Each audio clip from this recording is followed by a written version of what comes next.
കേന്ദ്രത്തിൽ നിന്ന് കിട്ടാനുള്ള ഒരുപാട് ആനുകൂല്യങ്ങളുണ്ട്. അതുപോലെ തന്നെ IT സെക്ടർ, തിരുവനന്തപുരത്ത് ഇപ്പോൾ ഏറ്റവും കൂടുതൽ മുന്നിട്ട് നിൽക്കുന്നത് ടെക്നോ പാർക്ക് അടക്കമുള്ള IT സെക്ടറാണ്.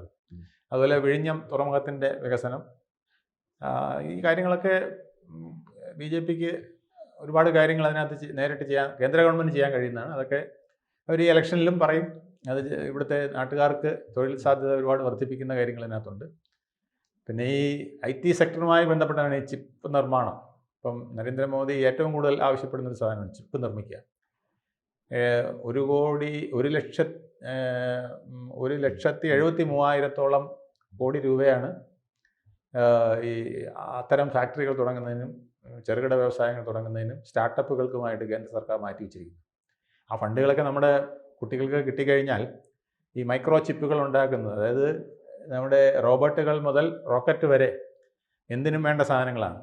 മൊബൈലിലും മൊബൈൽ വാച്ചിലും വരെ വേണ്ട ചെറിയ ചെറിയ ചിപ്പുകൾ ഉണ്ടാക്കാം. ഇതൊക്കെ വ്യാപകമായി കഴിഞ്ഞാൽ വീട്ടിലിരുന്ന് തന്നെ നമുക്ക് കാശുണ്ടാക്കാൻ പറ്റുന്ന ഒരുപാട് സംരംഭങ്ങളാണ്. അതിനൊക്കെ ഉള്ള പ്രോത്സാഹനം കൊടുക്കാൻ BJPക്കും കേന്ദ്ര സർക്കാരിനും കഴിയും. അവരുടെ ഫണ്ട് അതിനകത്ത് ഉപയോഗിക്കാൻ കഴിയും. ഇതുപോലത്തെ ഒരുപാട് പ്രോജക്റ്റുകൾ അവർ മനസ്സിൽ കണ്ടിട്ടുണ്ട്. കൂടുതൽ വാർത്തകളും വിശേഷങ്ങളും നിങ്ങളിലേക്ക് എത്താൻ ABC മലയാളം സബ്സ്ക്രൈബ് ചെയ്യുക, ബെൽ ബട്ടണും അമർത്തുക.